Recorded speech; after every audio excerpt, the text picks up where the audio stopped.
Continuamos estudiando hoy el capítulo 12 de los Hechos de los Apóstoles. Y en nuestro programa anterior estábamos considerando la muerte de Jacobo. Dijimos que hasta aquí la persecución contra la iglesia había sido mayormente por parte de los líderes religiosos y de los saduceos en particular, pero que ahora había pasado a las esferas del gobierno. La persecución, pues, se vuelve de la religión a la política. Y dijimos que quizás Herodes hizo esto para tratar de ganarse el favor de ciertas personas y sectores influyentes. Lo cierto es que Herodes desencadenó una persecución brutal y despiadada contra la iglesia. Y así pues, dio muerte a espada a Jacobo, hermano de Juan. Ahora, viendo que esto había sido del agrado de los judíos, procedió entonces a arrestar también a Pedro. Y observamos que había aquí una circunstancia especial. Jacobo es muerto, pero Pedro sería milagrosamente preservado aún en medio de estas circunstancias. Y dijimos que había aquí un ejemplo de la voluntad soberana de Dios obrando en la iglesia. Ahora, de seguro que hubo muchos en aquel entonces que se preguntaron, ¿por qué permitió Dios que Jacobo muriera mientras a Pedro le permitió vivir? ¿Por qué permitió Dios esto? Y muchos hacen hoy la misma pregunta. La respuesta es que esta era la voluntad soberana de Dios. Y Dios, amigo oyente, todavía obra así en esta manera hoy en día. Sus caminos son más altos que los nuestros. Ahora, usted puede rebelarse contra la voluntad soberana de Dios todo lo que quiera. Puede decir que no le gusta, pero es una lástima, amigo oyente. Una lástima para usted, porque este es el universo de Dios y no el suyo. Es la iglesia de Dios y no la suya. Esta es, pues, la mano de un Dios soberano que lo mueve todo. Al parecer, Jacob era uno de los principales líderes de la iglesia de Jerusalén. Y Dios permitió que Herodes le diera muerte. Pedro, por su parte, también era líder, pero Dios permitió que él viviera. Continuemos pues hoy con el versículo 4 de este capítulo 12 de los Hechos. Y habiéndole tomado preso, le puso en la cárcel, entregándole a 4 grupos de 4 soldados cada uno, para que le custodiasen. Y se proponía sacarle al pueblo después de la Pascua.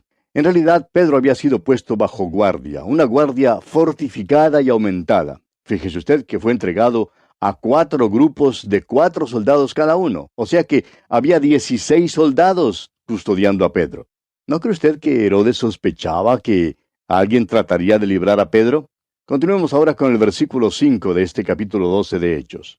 Así que Pedro estaba custodiado en la cárcel, pero la iglesia hacía sin cesar oración a Dios por él. Ahora estos hermanos no llegaron ante Dios con una larga lista de peticiones, como las listas de víveres que elaboramos antes de salir de compras. Simplemente entraron a la presencia de Dios y oraron seriamente para que este hombre, Simón Pedro, fuera librado. Sus corazones estaban en sus oraciones. Y el versículo 6 continúa diciendo, y cuando Herodes le iba a sacar, aquella misma noche estaba Pedro durmiendo entre 2 soldados, sujeto con 2 cadenas, y los guardas delante de la puerta custodiaban la cárcel. ¿Cómo le era posible a Simón Pedro dormirse estando entre 2 soldados? Bueno, recuerde usted que Pedro también fue uno de los que se durmieron allá en el jardín de Getsemaní. Diríamos que Pedro no tenía mucha dificultad en dormirse. Como decimos hoy, se quedaba dormido aún bañándose. Parece que podía quedarse dormido en casi cualquier circunstancia y casi a cualquier hora. Sin embargo, note usted, amigo oyente, qué confianza más maravillosa debe haber tenido Pedro en Dios para poder dormir entre estos 2 soldados. Continuemos ahora con los versículos 7 al 9 de este capítulo 12 de los Hechos. Y he aquí que se presentó un ángel del Señor, y una luz resplandeció en la cárcel, y tocando a Pedro en el costado le despertó, diciendo, levántate pronto. Y las cadenas se le cayeron de las manos. Le dijo el ángel, cíñete y átate las sandalias. Y lo hizo así. Y le dijo, envuélvete en tu manto y sígueme. Y saliendo le seguía, pero no sabía que era verdad lo que hacía el ángel, sino que pensaba que veía una visión.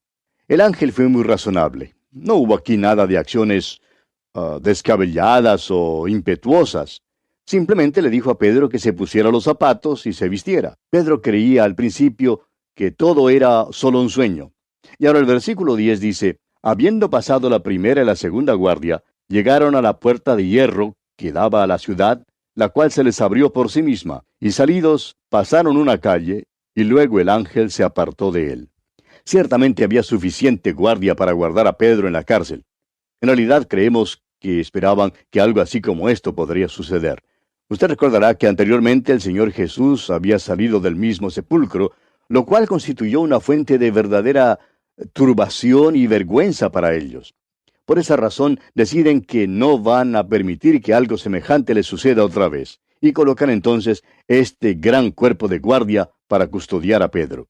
Recuerde también que la iglesia en Jerusalén estaba orando por Simón Pedro mientras esto sucedía. Ahora, tan pronto como Pedro está fuera de todo peligro, el ángel le permite seguir solo. Y permítanos aquí destacar algo importante en cuanto al versículo 7 que leímos anteriormente. Y es que la traducción de este versículo, como la tenemos en la versión Reina Valera, es la correcta, cuando dice que es un ángel del Señor y no el ángel de Jehová. El ángel de Jehová en el Antiguo Testamento se refería al Cristo preencarnado. Jesucristo está ahora a la diestra del Padre en su cuerpo glorificado. Así es que no fue el Señor Jesús quien bajó para librar a Pedro. Fue un ángel que el Señor Jesús había enviado.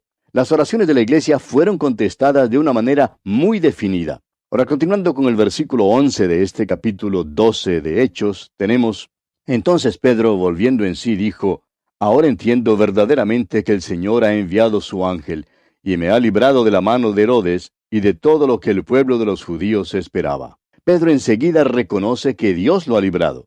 Notemos también que Pedro ha sido librado para cumplir un propósito bien definido. Leamos el versículo 12. Y habiendo considerado esto, llegó a casa de María, la madre de Juan, el que tenía por sobrenombre Marcos, donde muchos estaban reunidos orando.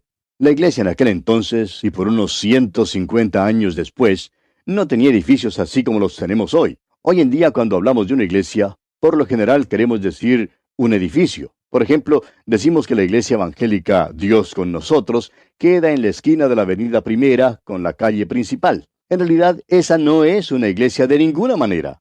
Es un edificio en el cual se reúne la iglesia. La iglesia, amigo oyente, según la Biblia, es el cuerpo de creyentes. Y en el principio, la iglesia nunca se reunía en un edificio público. No los tenían. Se congregaban en las casas de los creyentes en Cristo. Ahora, al parecer, la madre de Juan Marcos era una mujer de medios y debe haber tenido una casa suficientemente grande como para reunirse allí todos los de la iglesia. Y precisamente estaban todos reunidos allí aquella misma noche para orar. Estaban orando por Simón Pedro, pidiéndole a Dios que lo librara. Y continuemos ahora con el versículo 13. Cuando llamó Pedro a la puerta del patio, salió a escuchar una muchacha llamada Rode. Ahora, la expresión "a escuchar" aquí significa realmente que ella salió a abrirle la puerta. Su nombre, Rode, significa rosa. De modo que podemos decir aquí que Rosa salió a abrir la puerta. Ahora el versículo 14 continúa diciendo: la cual, cuando reconoció la voz de Pedro, de gozo no abrió la puerta, sino que corriendo adentro dio la nueva de que Pedro estaba a la puerta.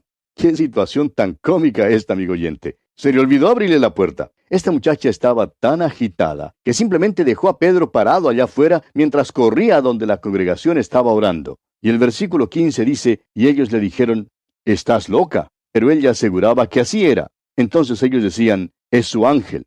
¿Puede usted imaginarse esta conversación, amigo oyente? Ella les dice que Pedro está a la puerta, y ellos le dicen que ella está loca. No, les dice, no estoy loca. Pedro está a la puerta. Bueno, ¿lo has visto? No abrí la puerta, pero lo oí hablar y conozco su voz. Ah, le dicen ellos, es su ángel. Ahora la palabra aquí es neuma, que en realidad significa espíritu y no ángel. Ellos no creían que allí a la puerta estuviera una especie de ángel custodio de Pedro. Creían que era su espíritu. En otras palabras, creían que Pedro había muerto. Pensaban que Herodes lo había hecho ejecutar. Ahora, ¿no le parece esto muy interesante, amigo oyente? La iglesia ha estado orando por Simón Pedro que Dios lo librara. Y ahora, cuando es librado, no lo creen. Creen que ya lo han ejecutado y que está muerto, y que es su espíritu el que ha aparecido. Y así sucede con nuestras oraciones también, ¿verdad? Me sirve de consuelo en realidad el hecho de que la iglesia primitiva, con todo su gran poder espiritual, no creyó que sus oraciones habían sido contestadas en esta ocasión. No creían que Simón Pedro había sido librado en verdad. ¿No sucede lo mismo con nosotros tantas veces, amigo oyente? Cuando recibimos una contestación, nos regocijamos mucho y hablamos tanto de ella y nos portamos como si en verdad estuviéramos sorprendidos, porque en realidad no esperábamos ninguna contestación. Sin embargo, Dios oye y contesta nuestras oraciones. ¡Cuán bondadoso es Dios! Ahora, aquí dice que Pedro persistía en llamar. Esta persistencia es característica de Pedro. Nadie le abre la puerta porque no creen que sus oraciones han sido contestadas. Están allá adentro discutiendo si es Pedro o si es su espíritu. Mientras tanto, Pedro quiere entrar y ya está por tumbar la puerta. Leamos los versículos 16 y 17. Mas Pedro persistía en llamar, y cuando abrieron y le vieron, se quedaron atónitos. Pero él, haciéndoles con la mano señal de que callasen, les contó cómo el Señor le había sacado de la cárcel. Y dijo, haced saber esto a Jacobo y a los hermanos. Y salió y se fue a otro lugar. Simplemente no podían creer lo que veían. No podían creer que sus oraciones habían sido contestadas. Ahora Pedro salió de Jerusalén, y siendo que Dios le había librado milagrosamente, ¿no había podido Dios guardarle milagrosamente seguro allí en Jerusalén? ¿No debió Pedro haber dicho, bueno, yo me quedaré aquí? Dios me ha libertado de la cárcel y yo sé que me seguirá guardando. Claro que Dios podía guardarlo. Pero Dios también espera que usemos nuestro sentido común, amigo oyente. A veces los que parecen tener una gran fe en Dios, en verdad lo que hacen es tentar a Dios. Aún después de haber hecho alguna cosa maravillosa por usted y por mí, Dios todavía espera que usemos nuestro sentido común. Ahora el versículo 18 de este capítulo 12 de Hechos dice, luego que fue de día, hubo no poco alboroto entre los soldados sobre qué había sido de Pedro. El doctor Lucas se sirve de esta frase varias veces. La encontraremos nuevamente en el capítulo 15. Lucas hace uso del diminutivo y cuando él dice que hubo no poco alboroto, créanos, amigo oyente, que quiere decir que hubo un verdadero alboroto. En el capítulo 15 de los Hechos, versículo 2, cuando el judaísmo entró en la iglesia, el doctor Lucas dice que tuvieron una discusión y contienda no pequeña. Esto quiere decir que se armó en realidad una gran riña. El doctor Lucas siempre es muy bondadoso y benigno en su manera de expresarse. ¿Se había fijado usted en eso en cuanto al doctor Lucas? Ahora, cuando los soldados descubrieron lo que había ocurrido y se dieron cuenta que Simón Pedro se había ido, es posible que llamaron a la mitad de las tropas. Deben haberle buscado de casa en casa. Quizás pusieron una guardia alrededor de la ciudad para tratar de impedir que se escapara. Hubo no poco alboroto, según el doctor Lucas. Claro que no. Hubo un gran alboroto. Ahora el versículo 19 nos dice, mas Herodes, habiéndole buscado sin hallarle, después de interrogar a los guardas, ordenó llevarlos a la muerte. Después descendió de Judea a Cesarea y se quedó allí. Herodes, como usted puede ver, es impasible y empedernido. No respeta la vida humana. Manda a ejecutar a todos los soldados que habían estado custodiando a Pedro. Luego se va a Cesarea, que es un lugar muy popular para el veraneo en el Mediterráneo. Pilato también se gozó allí. Muchas de las autoridades romanas se quedaban allí. En realidad, este era un centro de operaciones de Roma. A los romanos, como a Pilato, no les gustaba la ciudad de Jerusalén. Ciertamente no amaban a Jerusalén como la amaba el rey David. Así que Herodes se escurre a Cesarea para tomar sus vacaciones. Pero este no es el fin. El doctor Lucas nos da otra mirada de este personaje Herodes. Continuemos leyendo el versículo 20 de este capítulo 12 de los Hechos. Y Herodes estaba enojado contra los de Tiro y de Sidón, pero ellos vinieron de acuerdo ante él, y sobornado Blasto, que era camarero mayor del rey, pedían paz, porque su territorio era abastecido por el del rey. Tiro y Sidón comerciaban con Herodes, y cuando él estaba enojado, esto le hacía daño a la economía de Tiro y Sidón. Llegaron entonces para hacerle una proposición a Herodes, y en el versículo 21 leemos, y un día señalado, Herodes, vestido de ropas reales, se sentó en el tribunal y les arengó. Es evidente que Herodes era un hombre muy ostentoso y lleno de orgullo. Era también un buen orador. Era la clase de político que habría sido elegido cualquiera fuera su partido. Ahora este mundo verá a muchos anticristos antes que venga el verdadero anticristo. Juan nos habla de esto en 1 Juan 2:18, donde dice, hijitos, ya es el último tiempo, y según vosotros oísteis que el anticristo viene, así ahora han surgido muchos anticristos. Por esto conocemos que es el último tiempo. Ahora Herodes aquí es una miniatura del anticristo. El pueblo le aclama como si fuera un dios. Fíjese usted lo que hacen aquí en los versículos 22 y 23. Y el pueblo aclamaba gritando, voz de Dios y no de hombre. Al momento un ángel del Señor le hirió por cuanto no dio la gloria a Dios, y expiró comido de gusanos. Amigo oyente, Dios no va a compartir su gloria con nadie. Dice allá en la profecía de Isaías, capítulo 42, versículo 8, yo Jehová, este es mi nombre, y a otro no daré mi gloria ni mi alabanza a esculturas. Y en el capítulo 48 de la misma profecía, versículo 11 dice, y mi honra no la daré a otro. Amigo oyente, Dios aborrece la soberbia del hombre. Herodes rehusó glorificar a Dios por medio del milagro de la liberación de Pedro de la cárcel, y ahora está dispuesto a dejar que el pueblo le deificara. Pero Dios lo juzga.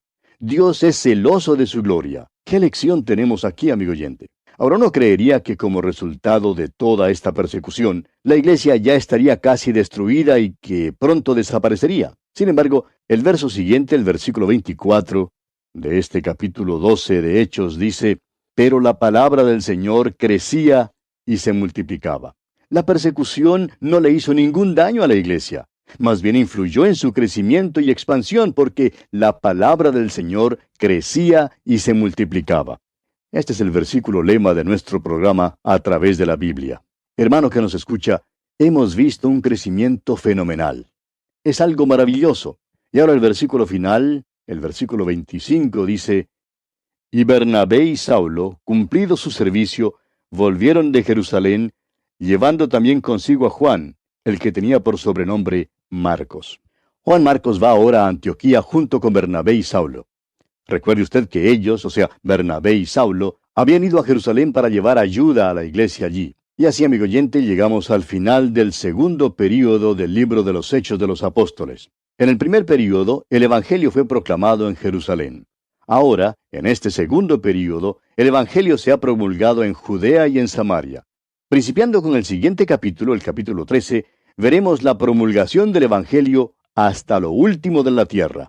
Todavía estamos en ese movimiento hoy en día, y esperamos que tanto usted como yo, amigo oyente, estemos participando en él. Bien, llegamos ahora a la última división mayor del libro de los Hechos. Esta sección presenta al Señor Jesucristo obrando mediante el Espíritu Santo a través de los apóstoles hasta lo último de la tierra. Esta sección incluye los capítulos 13 al 28. Usted recordará que la clave del libro es el hecho de que Jesús dijo, me seréis testigos. Esto incluye a cada miembro de la iglesia, a cada creyente individualmente. Es decir, nos incluye a usted y a mí, amigo oyente. Este testimonio tenía que ser promulgado en Jerusalén, luego en Judea y en Samaria, y luego hasta lo último de la tierra. Durante el período de la proclamación en Jerusalén, vimos que el Evangelio fue presentado a los judíos. La iglesia en Jerusalén estaba integrada enteramente por judíos. Durante el siguiente período, vimos cómo el Evangelio avanzó hasta los samaritanos y vimos también la conversión de algunos gentiles. Ahora el Evangelio sale oficialmente en su camino hasta lo último de la tierra. Hoy en día, usted y yo, amigo oyente, somos los beneficiarios del hecho de que alguien hubiese caminado por los caminos de este mundo para llevar el Evangelio hasta lo último de la tierra.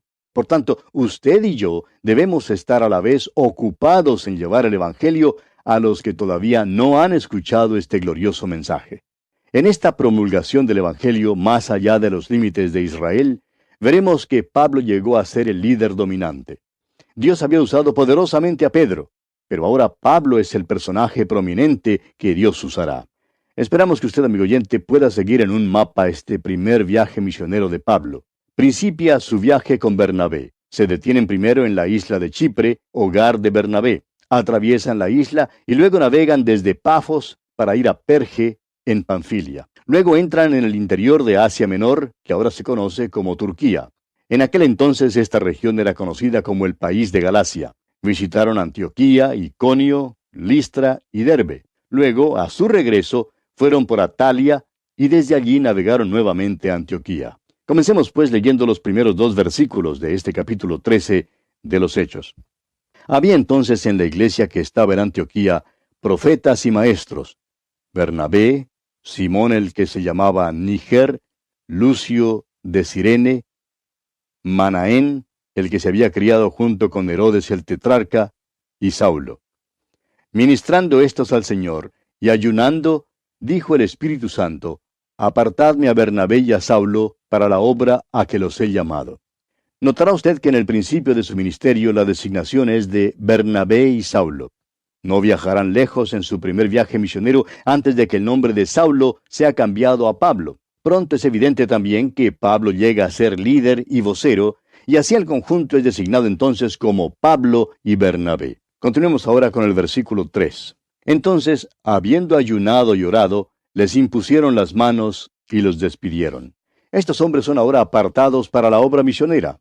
¿Se fija usted en la iglesia que les ha enviado al mundo? No fue la iglesia en Jerusalén. Amigo oyente, permítanos decirle francamente que la iglesia de Jerusalén no era una iglesia misionera. En cambio, la iglesia en Antioquía sí era una iglesia misionera. Ayunaron y oraron, dice aquí, debido a su sinceridad y su deseo de cumplir la voluntad de Dios. También les impusieron las manos a estos dos misioneros que envían. Y todavía hacemos eso hoy en día con nuestros misioneros. ¿Por qué? ¿Es acaso porque al imponer las manos les impartimos alguna cosa? Tememos que todo lo que nos sea posible impartir a alguien por medio de la imposición de las manos sean los microbios que tengamos en nuestras manos. La imposición de las manos es un medio de identificación, un acto que declara que somos compañeros con el que estamos enviando. Así pues, los cristianos en Antioquía indicaban, mediante la imposición de manos, que eran compañeros de Pablo y Bernabé en la gran obra de promulgar la palabra de Dios. Estaban enviando a estos hombres como sus representantes. Ellos se quedaban en casa y trabajaban mientras estos dos hombres salían en lugar de ellos. Ahora es muy importante notar que fueron enviados por el Espíritu Santo. Eran guiados por el Espíritu Santo de Dios. Fueron al pueblo de Seleucia en la costa y navegaron desde allí. Y el versículo 5 de este capítulo 13 nos dice: y llegados a Salamina, anunciaban la palabra de Dios en las sinagogas de los judíos. Tenían también a Juan de ayudante. Note usted que tenían a Juan Marcos con ellos. Ahora quisiéramos destacar aquí que desde el mismo principio, Pablo adoptó un método que siguió durante todo su ministerio. Siempre entraba primero en las sinagogas, lugares que le sirvieron como trampolín para lanzarse e introducirse a la comunidad, y siempre predicaba allí primero el Evangelio. Bien, amigo oyente, vamos a detenernos aquí por hoy porque nuestro tiempo ya ha concluido. Que Dios le bendiga ricamente.